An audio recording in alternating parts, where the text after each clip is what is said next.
Hello friends, ndabasuje mu izina rya Yesu, amahoro y'Imana nabane namwe.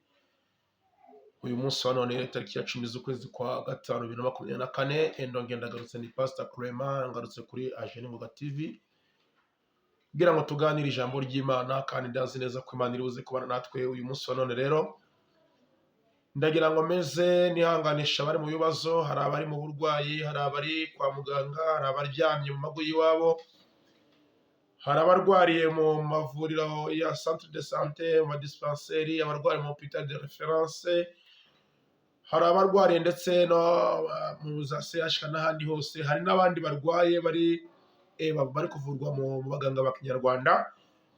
Abo bose ndabaramukije aho muryamye, kandi nzi neza ko Imana yo mu ijuru imwe yakije wa mudamu wari umaze imyaka 38 arwaye. Umwe Yesu yitegereje agasanga hari abari kumutaha kugira mu kidendezi. Yesu yamugiriye ibambe amaze kubona ko hamaze igihe kirekire kandi adafite uwo kumwitaho. Yesu yaraje amugira imbamba baramukiza. Ndizera ko namwe rero igihe mumaze murwaye, abantu babavuyeho, abantu babacitseho, abantu barabanambiwe kubera igihe kirekire cyane murwaye, ndizera ko namwe Uwiteka Kristo uri mu ijuru nawe agiye gukora ibidasanzwe, akaza akabagenderera nawe bigizemo uruhare. Mbere yuko tugira byinshi twinjira muri, reka dusenge Imana. Twiragize Mwuka Wera kugira ngo abane natwe muri ibi biganiro. Ahasigaye nongere ngaruke tuganire. Mana mu ijuru tugire neza. Mana mu izina rya Yesu Kristo, Data twese uri mu ijuru, turagushimiye kandi turaguhimbaje rwose. Wagize neza, wabanye natwe, watungira iminsi yo kuba tugeze uyu munsi duhumeka umwuka w'abazima, ntabwo ari ku bwacu, ahubwo wakoze imirimo n'ibitangaza. Izina ryawe rishimwe kandi rikomeze rihimbazwe. Turakwinginze kugira ngo aka kanya twinjire, kugira ngo tuganire n'inama zawe, tuganire n'abana bawe, tuganire n'abantu baremye. Ndagusabye kugira ngo Umwuka Wera abashe kubana natwe, kandi buri wese uze gutegera amatwi iki kiganiro cyangwa se ibyo tugiye kuganiraho, buri wese aje gufashwa nabyo, ntagire uwo bisitaza, ntagire uwo bigusha, ahubwo Data twese uri mu ijuru, hari ubwo wasanga hari uwo bikwiriye gukebura kugira ngo ngaguruke mu mwanya wo guhesha icyubahiro, izina ryawe rikomeze rishyirwe hejuru. Ndakwinginze kugira ngo ukomeze kutugirira neza ndetse no kutugorora muri byose. Rero ni mu izina rya Yesu Kristo watuhambiye ku musaraba tubyambaje, murakoze kubyumvise. Amen, amen, amen. Ndagarutse n'umuvandimwe wanyu, reka nangire mbasuhuza muherereye hose. Abari mu burengerazuba bw'u Rwanda ndabaramukije mu izina rya Yesu. Abari mu majyepfo y'u Rwanda, Imana mu ijuru ibane namwe. Abari mu majyaruguru, abari mu burasirazuba, namwe bari mu mujyi wa Kigali muri kapitale, Imana mu ijuru niba umugisha. Mwese ndabaramukije, Imana mu ijuru ibishimire kandi Imana mu ijuru bagire neza. Ndasuhuza n'abavandimwe bari mu bihugu duturanye, ndahera cyane cyane ku gihugu cy'abaturanyi cya Kongo. Mwese aho muri ndabasuhuje. Abakora umurimo nk'uwo dukora w'ivugabutumwa, abakora umurimo wo gukangurira abantu kugira ngo bave mu byaha, igihe turindiriye Kristo, kubera ko Umwami wacu Yesu Kristo ari bugufi. Umwami wacu Yesu Kristo aje gutwara itorero. Umwami wacu Yesu Kristo aje kujyana abihanganiye ibibagerageza. Biratubwira ngo hahirwa abihanganira ibibagerageza, kubera ko nibamara kwemerwa bazambikwa ikamba ry'ubugingo, kandi abo bihanganye byanga bikunda Imana izabahanagura amarira yose mwarize muri uru rugendo. Rero mwihangane, nubwo ibigusha ari byinshi, nubwo ibigerageza ari byinshi, ariko nzi neza ko Kristo ari bugufi kandi azabarengera. Uko byagenda kose, imvura iyo iguye igihe kiragera igahita. Rero nzi neza ko ibiri kubaho hakurya ahangaha muri Kongo Imana izabirangiza, kandi namwe mukaba mu buzima nk'ubwo tubayemo natwe twese. Imana itugire neza. Ariko nibuke ko turi mu minsi ya nyuma. Biratubwira ngo ishanga rizatera irindi shanga. Muzumva ibihuha by'intambara, muzabona umukazana yica nyirabukwe, umwana yica umubyeyi. Nimubona ibyo byose ni ibimenyetso bigaragaza kurekwa kwa Kristo. Uyu munsi ibyo byose birahari, turimo turibonesha amaso, ariko ikibabaje ni uko amatwi y'abantu ntagashaka kubyumva, amaso yabo ntagashaka kugira ngo arebe, ntago bashaka gutekereza. Ibyo byose bari kubitesha agaciro, bakavuga ngo ni ibisanzwe, ni ibisanzwe. Nyamara ntabwo ari ibisanzwe. Kristo ari bugufi kandi aje gutwara itorero. Niba uri maso rero, wakanguka ukava mu bidatunganye ugakora ibitunganye, ukagendera n'Imana mu buryo bukwiriye, kandi ugasenga ufite guca bugufi muri wowe, apana ibyo kwikaza no kwishyira hejuru, kubera ko ibyo ufite byose wabihawe n'Uwiteka. Kandi birashoboka ko wava hejuru ukajya hasi, kandi birashoboka ko wava hasi ukajya hejuru. Imbere y'Imana byose rero birashoboka. Ubwami bw'amahoro aduhana umugisha. Ndasuhuza abari mu Burundi, mwese ndabaramukije, Imana ibahe umugisha. Ndasubiza abari mu Bugande, Imana ibahe umugisha. Abari muri Tanzania, abari muri Kenya, abari muri Malawi, ntabwo nabibagirwa abavandimwe bari muri Malawi. Dr. Weras, Imana iguhe umugisha cyane, ndakuramukije mu izina rya Yesu. Abari muri Zambia, abari muri Mozambique, abari muri South Africa, abari muri Burkina Faso, abari muri Senegal, mwese ndabaramukije inshuti zacu. Abari muri Gambia, abari muri Guinea Conakry, mwese ndabaramukije. N'abandi mwese muri hirya ya Afurika, bari mugabane wa Aziya, mugabane wa Australia, mugabane wa Oceania, abari muri New Zealand, mwese ndabaramukije mu izina rya Yesu. Mwe abari muri Amerika, mbese aho muri Canada, mwese abari muri Canada, yego ndabaramukije mwese, n'abandi bari hirya no hatandukanye. Isi ni nini, ntabwo twayirondora ngo tuyirangize, kandi niba navuga ngo ni amahirwe, niba navuga ngo ni icyago, niba navuga ni ikibazo, buri gihugu cyose kiri ku isi niko kiri mu Munyarwanda. Abari mu Burusiya, abari muri Israeli, abari muri Irani, muri Irake, muri ahantu hose Abanyarwanda barahari. Niba navuga ni amahirwe, niba navuga ni ibibazo simbizi, ariko icyangombwa ni uko muba muhumeka mukabazima, kandi mutegereje, murindiriye, mwiteguye ko Kristo aje gutwara itorero. Imana mu ijuru duhana umugisha. Uyu munsi rero ndagaruka kuri update zatambutse. Uyu munsi ibyo twavuzeho ubushize mu minsi yatambutse igano duherutse, turimo turavuga uburyo dufite abantu mu Rwanda bahagarariye amadini n'amatorero, ariko badashaka guhagarara mu nshingano, bashaka kugenda nk'inama baziritse, bashaka kuyoborwa mbese n'abantu badashaka kuvuga, abantu badashaka kuvuga, abantu badashaka gutanga igitekerezo, abantu badashaka guhagarara mu mbaraga z'umwami Yesu, abantu badashaka guhamya nk'uko Saduraka, Meshaki n'Abedenego bahamije, bamaze kuvuga ko nawe yabakiza cyangwa Imana itabakiza, nta kizatuma batavuga ibyo Imana ikwiriye kuvuga. Abantu badashaka kumera ngo Morodekayi ari ku irembo ry'ibwami, ndetse na Esiteri, bavuga ngo Imana yacu nawe yaduke cyangwa nidukize, nta cyatuma tudahamya Kristo. Ntabwo rero abantu b'Imana dufite, cyangwa se abakorera Imana uyu munsi, ntabwo bashaka guhagarara mu cyimbo nk'icyo bari abene data bari bahagazemo. Ntabwo ibyo ngibyo bari kubyemera. Icyo bashaka kuvuga ngo ndi afandi, ndiyo bwana. Abo bashumba rero baturangaje imbere muri iyi minsi. Niyo mpamvu muri kubona dufite akaga cyane cyane mu gihugu cy'u Rwanda. Igihugu cy'u Rwanda gifite akaga gakomeye cyane, kubera ko abafite ubushobozi bwo kuba bagira icyo bakora, abafite ubushobozi bwo kuba bagira icyo bavuga, abo bose babaye kimya. Abo bose mbese bahari badahari, mbese sinzi ukuntu nabivuga, ariko ndagira ngo mbabwire ngo intama Imana yabahaye byanga bikunda izaziba zatavuyemo n'imwe. Kabisubiremo aka kantu, intama Imana yabaragije izazibabaza hatabuzemo n'imwe. Wibuke ko Kristo yatubereye urugero, yataye 99 ijya gushaka imwe yari yazimiye. Uwiteka Yesu Kristo yataye intama 99 ijya gushaka intama imwe yari yazimiye. None mwebwe ntabwo hazimiye imwe, hazimiye umuntu adashobora kubara, ariko ntabwo mushaka guhaguruka ngo mujye kuzishaka. Ikindi cya kabiri, dufata urugero rwa Dawidi akiri umushumba w'intama, yatanze urugero avuga ngo igihe nari ndagiye intama naziberaga amaso, n'igihe idubu ryazaga gufata intama cyangwa se intare, naragenda nkarwana nayo ngayitanyaguza kugira ngo intama zikomeze zigire ubusugire bwazo. Umushumba mwiza akwiriye kurinda umukumbi Imana yamuhaye, akawurinda amadubu, akawurinda intare, akawurinda impyisi, akawurinda icyawonona cyose. Ariko uyu munsi wa none ntabwo abashumba dufite ari izo nshingano barimo zo kurinda umukumbi, ntabwo ari izo nshingano barimo zo kurinda intama, ntabwo ari izo nshingano barimo zo kurinda intama ngo isiha zitinjira mu mukumbi hanyuma izi ntama zikangirika. Ahubwo uyu munsi abashumba dufite nibo bari gufata intama bakazijyanira impyisi, bari gufata intama bakazishyira mu maboko y'intare, bari gufata intama bakazijyanira mu maboko mbese y'abonona intama. Kandi umushumba mwiza akwiriye kurinda intama ze, akazirinda kugira ngo impyisi cyangwa se intare cyangwa se inyamaswa itaza kuzonona. Biratubwira ngo intama dufite tuzazibazwa. Imana ishimwe cyane kandi Imana yahabwe icyubahiro.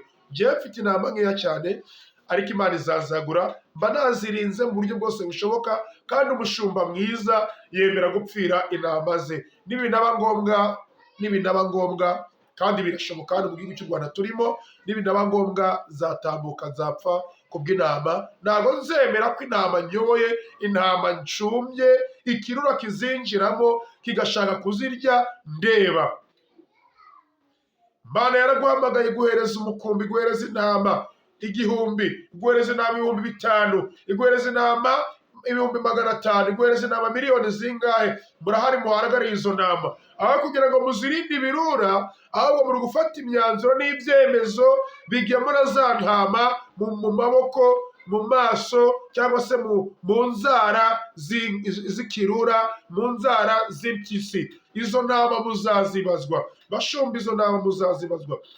Mwahamagariwe, mwemera umuhamagaro, muwinjiramo, ariko inshingano zawo ntabwo muri kuzikora, muri kuzikora kontineri. Aho kurinda intama, muri kuzigemura mu maboko y'amadubu.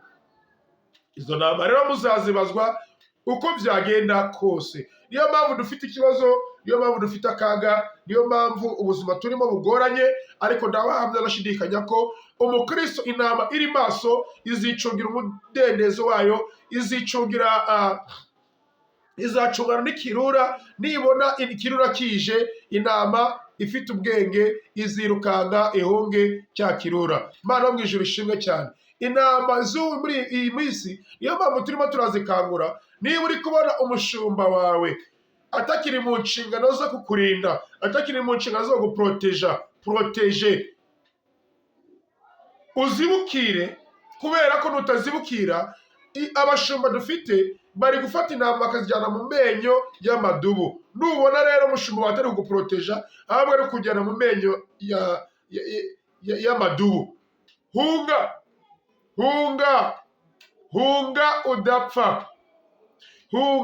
udapfa. Mu mitwe yanyu nimukuremo ibintu byo kurwana amashyaka y'amadini. Ibintu by'amadini uyu munsi wa none mubyikure mu mitwe. Mbibutsa ko ibivuga, ndi kubivuga nk'umushumba, ndi kubivuga nka pasitori wejejwe n'umwuka wera, yezwa n'amaraso ya Kristo, kandi uri mu nzira ijya mu ijuru, uri guhirimbanira kuzagera mu bwami bwo mu ijuru, utari guhanga amaso ku by'isi. Iby'isi ni iby'akanya gato kandi bizashira, nk'uburabyo buhunguka bukarangira bukavaho. Njye ndimo ndahirimbanira kugera mu bwami bw'ijuru. Niyo mpamvu ndimo ndavuga nitaye ku by'isi, nitaye ko n'ibyambaho byose, nitaye ko ndafungirwa amazi n'umuriro, nitaye ko n'ibyo kurya nshobora kubibura, kubera ko ndi kubwira abantu ngo nibakanguke. Murabizi, ariko ibyo ntacyo bimbwiye. Icyangombwa ni uko nkora umurimo wanjye nuko Imana yawumpamagariye. Nyuma yaho nzahabwa ubugingo buhoraho. Nyuma y'umurimo ndimo ndakora nzahabwa ubugingo buhoraho, kandi Imana izamanagura amarira nzahura nayo muri uyu murimo ko guhura n'amarira ndabyiteguye. Reka mbabwire, mumbabarire cyane, ntabwo meze neza, n'imvura yaguye, niyo mpamvu mukubona kuri ijyana ahangaha, ariko hose ntacyo bitwaye, cyangwa nuko mutega amatwi mukumva ibyo Imana ivugana namwe. Reka mbabwire ngo intumwa za Yesu Kristo ndetse na Yesu Kristo ubwe, inzira yanyuzemo natwe tumukurikiye tugomba kuyinyuramo byanga bikunda. Akaboneka ngasubiremo, intumwa za Yesu Kristo uko zari 12 ndetse na Yesu Kristo ubwe, inzira yanyuzemo natwe tumukurikiye tumukorera dukwiriye kuzinyuramo. Kandi uko intumwa zagiye zipfa, amateka yazo murayazi ukuntu zagiye zipfa, natwe bakurikiye Kristo ni nako impfu zacu zizaba zimeze. Bamwe bazagwa mu magereza, bamwe bazacibwa ibihanga, abandi bazabakerera, abandi bazabicisha inkoni, abandi bazabicisha inzara, abandi mbese ni impfu zitandukanye. Wowe rero uri mu murimo wa Kristo, niba koko waramagawe na Kristo, uri mu nshingano nyirizina, urupfu intumwa zapfuye nirwo nawe ugomba kuzapfa. Niba utiteguye ko ugomba gupfa, urwo rupfu gusohoka buva mu nzira. Turi kwinjira mu gihe cyo guhara amagara, turi kwinjira mu gihe cyo guhara ubuzima, turi kwinjira mu gihe cyo gutotezwa kw'itorero, cyo kurenganywa kw'abakristo. Nibyo bihe turi kwinjiramo. Rero niyo mpamvu muri kubona abashumba dufite, kubera ibyo bihe bazi ko ibyo turi kwinjiramo benshi batangiye kubitinya. Niyo mpamvu bari gufata intama bakazigemura mu maboko y'ikirura. Ariko njyewe ntabwo nzemera n'umunsi n'umwe ko intama zijya mu maboko y'ikirura ndeba, keretse n'ibingwirira cyangwa se naba ahantu nashobora kuba nabwira intama ngo iyo nzira uri gucamo ntabwo ari nziza, niho bizashoboka. Ariko igihe umwuka wera kinije amatwi, amaso, umunwa, imbaraga n'ubu buryo bwo kugira ngo mbashe gusakaza ubutumwa bwiza, nzatuza akanwa kanjye nkoresha umwuka Imana yampaye. Hari abari muri bomboni batari kubasha kuvuga, nzakoresha ijwi umunwa Imana yampaye, nzakoresha ubwenge Imana yampaye ntekereza, nzakoresha buri kimwe cyose gishoboka, amaguru, amaboko, ibyo byose Imana yabimpaye kugira ngo rero Imana nzabikoresha ngangura intama z'Imana, nzabikoresha ngangura ubwoko bw'Imana, nzabikoresha ngangura abari mu rugendo rujya mu ijuru, kugira ngo batarangara bakagwa mu gaco k'amadubu, k'imisega, k'amasega aryana. Rero bavandimwe, niba muri kubona ko Imana itabahamagariye kugira ngo mwiyemeze, mukaba mufite ubwoba, wikomeza guhagarara muri izo responsabilite, depoze, irambika, bwira Imana ati ndananiwe, ahangaha ndananiwe, aho kugira ngo nzabazwe izi ntama zigiye kononekara, ubugingo bwazo mubazwe, ahubwo nuko narambika ngajya ku ruhande, ninzagirwaho n'urubanza rw'aba bantu. Icyo nicyo gifite agaciro muvandimwe. Nawe nukunda iby'isi, ugakunda amafaranga, ugakunda amamodoka meza, amazu meza, kuba mu buzima bwiza, kurya neza, ntabwo bizakunda. Mwibuke Sadoki, Meshaki na Abedenego, ba bagabo bari bari ibwami, bagaburiwe iki? Amaminwa, banga kwiyandurisha ibyo kurya by'ibwami. Bababwira ngo mwange kwiyandurisha ibyo kurya by'ibwami, ahubwo murimo muricanga n'abami mukaba umwe, mukemera kwiyanduza. Ndabwira mukristo wowe uneze amatwi, hunga udapfa. Nubona idini ryawe usengeramo bari kukuyobora mu nzira nziza, uzabakurikire. Ariko nubona bari kuyobora mu nzira mbi, uzahunge ubagendere kure. Narababwiye ngo igiti cyiza cyera imbuto nziza, n'igiti kibi cyera imbuto mbi. Reba umushumba ukura ukuyoboye, nubona afite imbuto z'umwuka wera, uzamukurikire. Nubona nta mbuto z'umwuka, hunga, muzibukire, muve iruhande, muceho, irukange, vuduka, shyiramo imbaraga, witinda, kubera ko Satani ari gukoresha imbaraga. Niyo mpamvu natwe turi gukoresha imbaraga kugira ngo tubakangure, tubaburire, tubabwire mukanguke, musome ijambo ry'Imana, musome Bibiliya, musobanukirwe ukuri. Biratubwira ngo nimumara kumenya ukuri, ukuri kuzababatura. Soza, ndashaka kugira ngo abantu bicare bazi neza ko bafitanye ubugingo, bicare bazi neza ko ubugingo bwabo buri mu maboko ya Kristo. Ndashaka kugira ngo abantu bicare bazi neza ko nta Imana iri kubagaya. Wowe wifuza kugira ngo wizuze na Kristo, wowe wifuza kugira ngo ugendere mu nzira itunganye, wowe waguye mu cyaha cy'ubujura, cy'ubusambanyi, cyo kwica, cyo kuroga, ibyaha byinshi, cyo kugambana, ukaba wumva neza umutima wawe Mwuka Wera agushinze. Na kano kanya tuvugana, Mwuka Wera arimo aragushinza muri wowe, Mwuka Wera arimo aragukomanga, akubwira ko icyo wakoze kidakwiriye. Nimero zanjye ziri hasi, ujye umpamagara, ntabwo nkuzi, nawe ntabwo nzi. Uce bugufi wature, numara kwatura, biratubwira ngo mwaturira n'ibyaha byanyu, numara kubyatura nanjye n'Uwiteka nzababarira. Mpamagare kuri nimero 0788 750 353. Umpamagare ukubwira ngo Pastor Mushumba, ndashaka kujya mu ijuru, ndumva hari ikingomanga, ndashaka guca bugufi umutima wanjye kugira ngo mbashe kubana n'Imana neza, kuko yaba ejo cyangwa ejo bundi Kristo ari bugufi kuza gutwara itorero. Imana itugire neza cyane. Cyaka buri munsi ndibuza kuvuga, ndavuga ku bantu bafite imanza. Ndi gusenga cyane, Imana yanyeretse imanza nyinshi, abantu bafite amarira kubera imanza barimo. Hari abantu bari mu manza batari bagambiriye ko bazazijyamo. Hari abantu bari mu manza bazishowe n'abantu batari bazi ko bashora mu manza. Hari abantu bari mu manza bazishowemo n'amadini batari bazi ko bazishorwamo. Hari abantu bari mu manza bazishowemo n'abashumba batari bazi ko bazibashoramo. Abantu bafite imanza nyinshi cyane cyane, ariko imanza zihari nyinshi muri iyi minsi ku bakristo cyangwa se ku bantu basanzwe, reka mbivuge gutyo.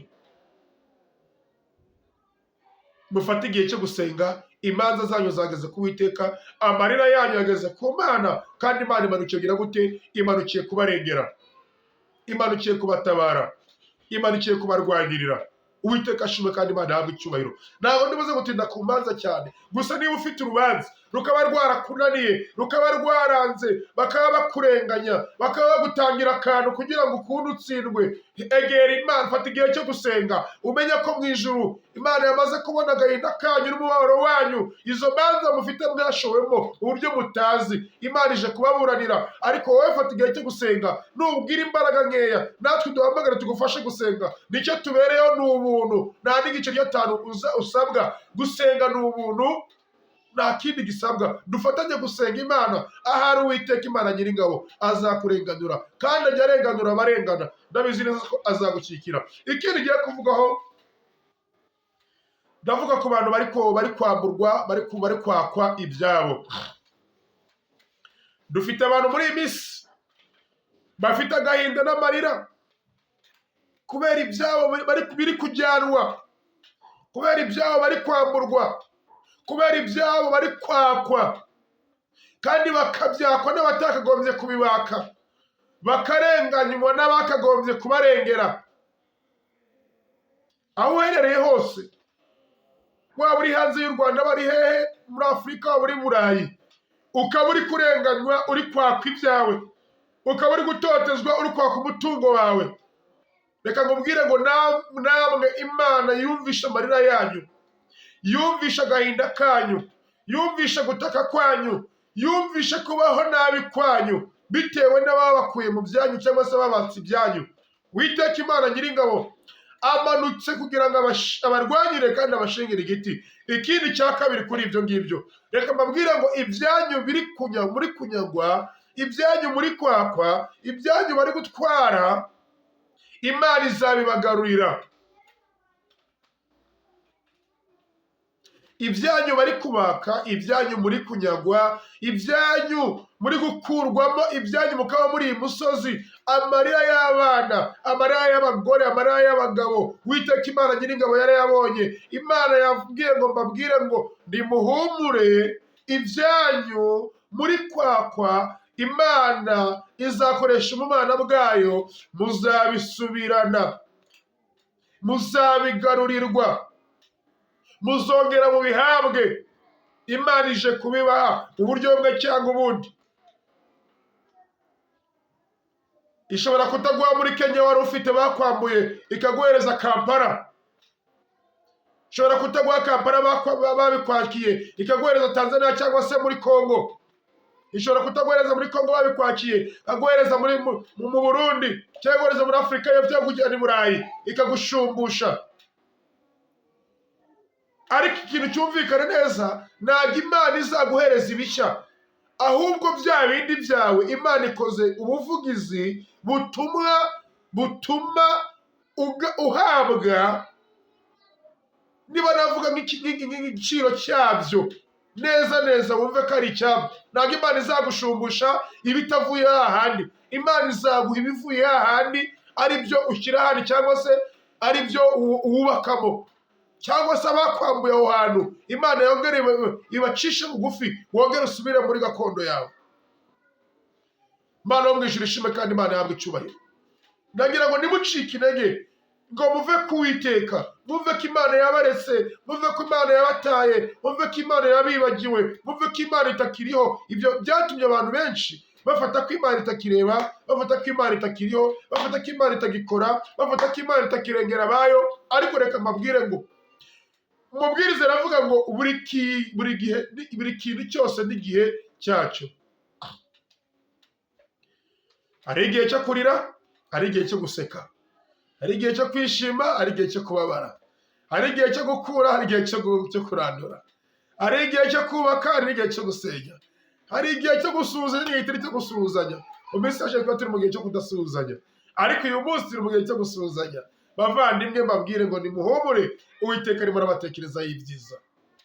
Ntabwo Imana yigeze ibanga. Imana irabazi, izi ni amazina yanyu, izi ni umuryango wawe, izi ni imisatsi iri ku mutwe wawe, kandi Imana ifite inzira nyinshi yanyuramo kugira ngo itabare abana banyu. Bibiliya itubwira ngo ubwo Yesu Kristo yababajwe ndetse akanageragezwa, abasha gutabara abageragezwa bose. Ubwo Yesu yababajwe ndetse akanageragezwa, abasha gutabara abababazwa bose. Reka dusome ijambo ry'Imana riri muri Yesaya ibice bya 51, dusome ku murongo wa 21 tugeze ku murongo wa 23, ni 30 yonyine. Twumve icyo Imana ivuga natwe mu ijambo ry'Imana. Yesaya ibice 51 umurongo wa 21 tugeze ku murongo wa 23. Dusome mu izina rya Yesu Kristo. Nuko rero noneho umva ibi, yewe urengana ugasinda utanyoye vino, umva ibyo Uwiteka Umwami wawe kandi Imana yawe iburana urubanza rw'abantu bayiti.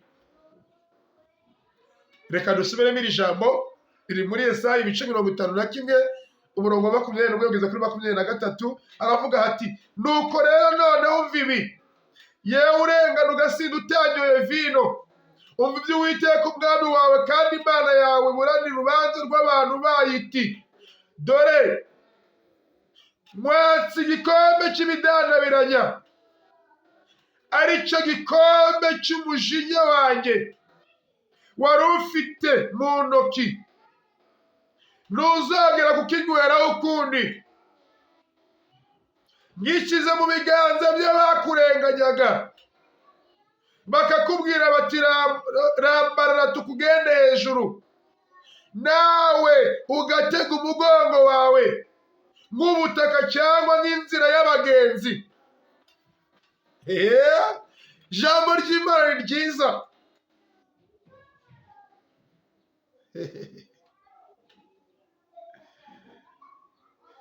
Yewe urengana ugasinda utanyoye, wowe uri kurengana, wowe bambuye ibyawe, uri kugenda wivugisha mu nzira, wabaye nk'umusazi. Abantu bakubona nk'umusinzi kandi ntabwo wigeze unywa vino cyangwa ibisindisha. Umva ibyo Uwiteka Umwami wawe avuga kandi Imana yawe iburana urubanza rw'abantu bayiti. Imana ije kuburana urubanza rw'abantu bayo, Imana ije kugenderera abantu bayo, Imana ije guhesha agaciro abantu bayo, Imana ije kugarura ibyo abantu bayo banyazwe. Ni ijambo ry'Uwiteka riri kubivuga. Dore mwatsi igikombe cy'ibidandabiranya, Imana ikwatsa igikombe cy'ibidandabiranya, wowe uri kurenganywa, wowe uri kwamburwa, wowe uri gutotezwa. Igikombe cy'ibyo byose Imana igikuye mu biganza. Ari cyo gikombe cy'umujinya wanjye wari ufite mu ntoki, ntuzongera kukinyweraho ukundi. Ntuzongera kukinyweraho icyo gikombe ukundi, kubera ko Imana ikikuye mu ntoki.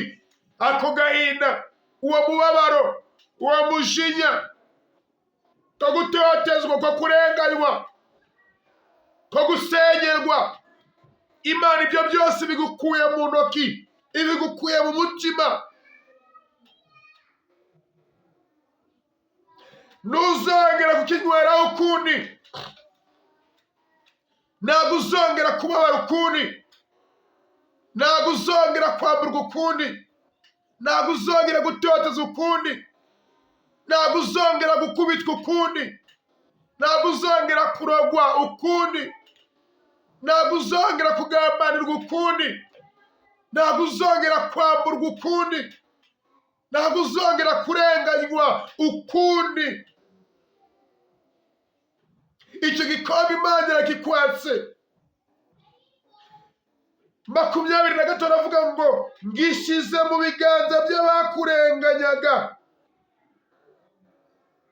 ibyo byose Imana irabikwatse, ibigukuyeho ku karengane, ayo marira, ku gahinda, iyo nzara, ibyo bibazo, ko kutiga kw'abana bawe, Imana ibigukuyeho, ibishyize mu biganza by'ababigukoreraga.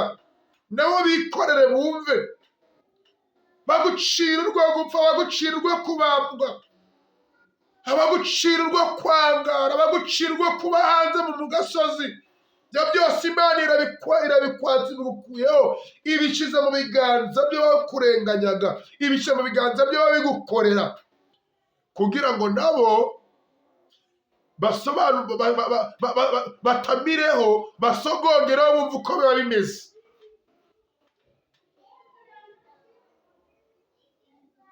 Abakurenganyaga bakakubwira bati rambura tukugende hejuru, rambara tukugende hejuru.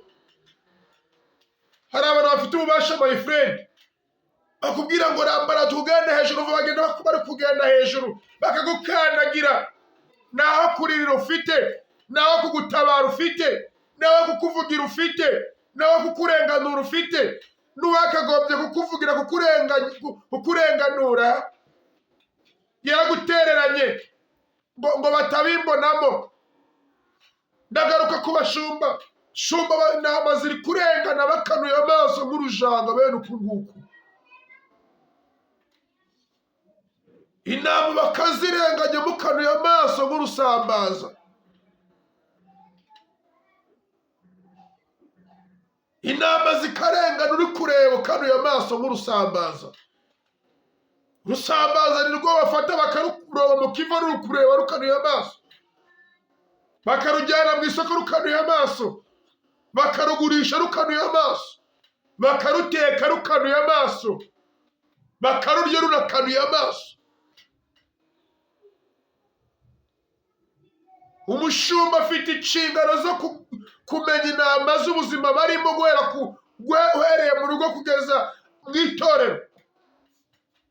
Ntabwo intama ari ikwiriye kurengana. Wowe umushumba Imana yagushyizeho kugira ngo ijwi ryawe rikunda kumvikana ahantu hose, ukwiriye gukurikira intama yawe.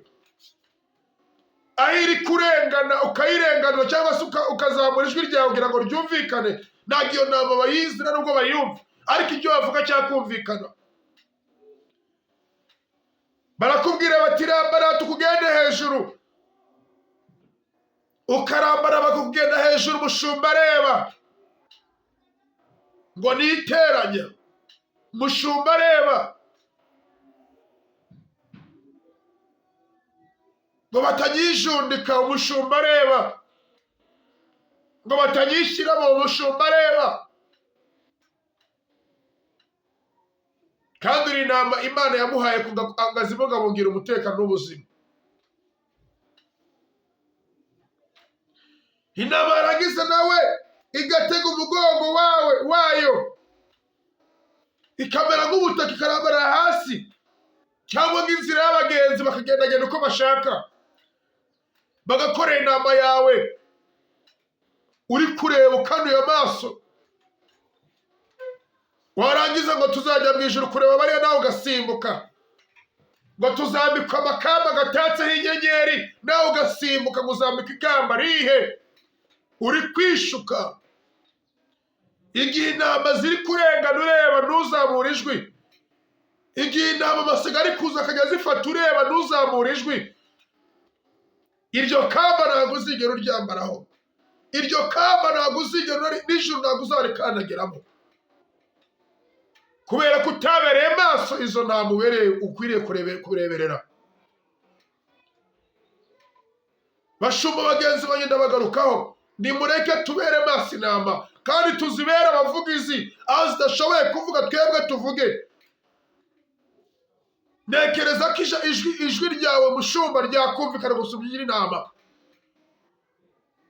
Wagendana n'intama yawe mu bibazo iri kugendagendamo, kugira ngo basobanukirwe ukuri. Ntabwo mvuze ko hari intama zikora amakosa. Niba intama yakoze ikosa rigaragara, ikwiriye guhanwa nk'uko abandi bahanwa, ariko hari uburyo zirengana tureba, hari uburyo zitotezwa tureba. Ibyo ntabwo bikwiriye kubaho. ntabwo bikwiriye kugaragara, ntabwo dukwiriye kuba abakawadi, ntabwo dukwiriye guceceka, ntabwo dukwiriye kuvuga tukavugira inama tuyoboye. Kandi iyo tuvuze abayobozi bacu beza barabyumva, ndetse ibibazo byabo bakanabikemura. Ntabwo ishobora kurenganira mu mudugudu, karenganira mu kagari, ariko yagera ku murenge ikarenganurwa, yagera ku karere ikarenganurwa. Ariko ibyo tugomba kwerekeza inama kuko ntabwo zizi ngo zirabigenza gute. Niyo mpamvu bashishikariza kuba mwarize muzi ubwenge, ariko muyobowe n'Umwuka Wera, apana kwiga gusa. Perezida wa Repubulika yaravuze ngo injiji ziri mu bize. Injiji ziri mu bantu bize nyinshi. Abantu benshi bize ni injiji. Perezida wa Repubulika yabivuze, wacu w'u Rwanda. Rero tumureke niba bakeneye ko baba muri smart mu mutwe, ube na smart mu Mwuka Wera, umenye impamvu bashaka ko muba smart. Mwuka Wera bagenderere. Mana iyo mu ijuru habwa icyubahiro. Ntabwo umuntu uyobowe n'Umwuka Wera ashobora gutuma intama irenganywa, ashobora gutuma intama igera mu bibazo ngo ayitererane. Uyobowe n'Umwuka Wera ntabwo byashoboka. Mwuka Wera gusanga ijoro akagusura ubwira ngo intama iri kurengana, yigendere mu buryo mubigenze gutyo. Ariko ntabwo bakemera gusenga, ntabwo bakemera gufata amasengesho y'iminsi 2, ntabwo bakemera gufata amasengesho y'iminsi 3. Babaye abo kurya gusa, bashyize inda imbere. Niko kaga dufite muri iyi minsi. Ariko Imana, ijambo ry'Imana avuga ngo abayo Imana irabazi, abayo Imana irabazi. Niyo utavuga, Imana izarengera intore zayo n'intama zayo. Ariko nawe ni umugayo imbere y'Imana, ntacyo uzavuga. Kora ibyiza ugifite uburyo, Imana bwije ubahereza umugisha. Reka dusoze nere gutinda. Ndasoza mbwira buri wese ku byiciro twavuze ngo hejuru y'imbaraga z'abantu hari imbaraga z'Imana. Hejuru y'imbaraga z'abakomeye hari imbaraga z'Uwiteka. Hejuru y'imbaraga z'abakurenganya hari izindi mbaraga. Hejuru y'imbaraga za Satani hari imbaraga z'Umwuka Wera. Yesu aracyakora ibidasanzwe. Niyo abantu bakurenganya, Imana itugiye kukurenganura. Niyo abantu bakwanga, Imana itugiye kugukunda. Niyo abantu batakuvugira, Uwiteka yiteguye kukuvugira. Muhanga amaso, umutumbire, usengeshe Umwuka iteka. Uhamagara abavandimwe bari mu mwanya wizeye, mu gufatanya urugendo rwo gusenga. Uwiteka aje kurenganura abarengana mu izina rya Yesu. Mureke dusoze dusenga Imana. Mbere yuko usenga Imana akubwira ngo kora subscribe cyangwa se kora abone. Subscribe kuyikora ni ubuntu. Iyo uyikoze, iri jambo ry'Imana YouTube irikwirakwiza ahantu henshi. Iyo utabikoze, nibwo kutubwira ngo tukomeze tuba abantu bangahe, twumvisha ngo turi bangahe. Ariko dushaka gukangura abantu benshi ku isi. Dufashe rero ukore sabone kandi aho gusa ntacyo bigutwaye, ntacyo bitwaye kweli. Ni ubusa. Imana ihabwe icyubahiro.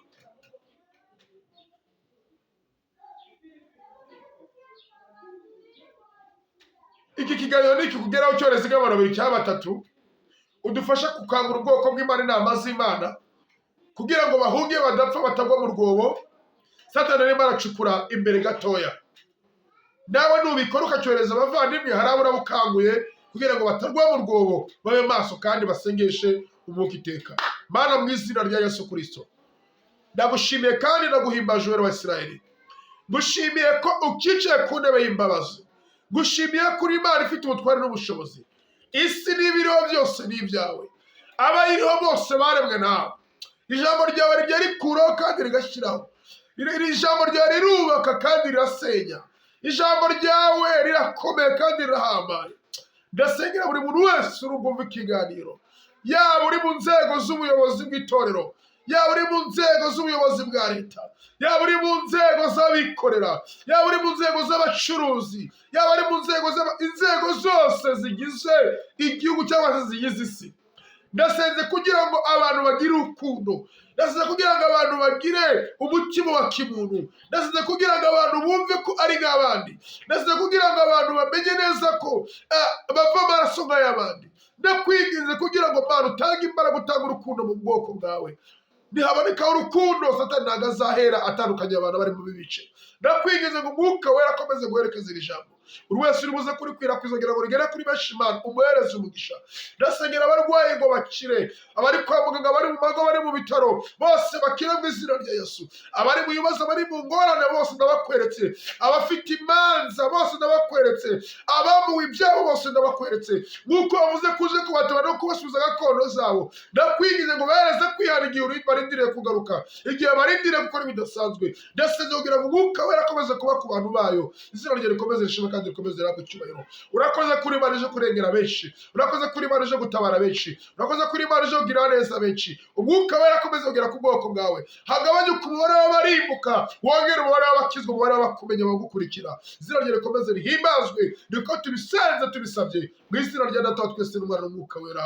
Urakoze kuri Imana ibyumvishe, amen. Yesu abahereze umugisha kandi Imana bagire neza. Turabakunda kandi tubahoza ku mutima. Ushyigikire Aje Ningoga TV. Ciao ciao. Uwiteka bishimire cyane.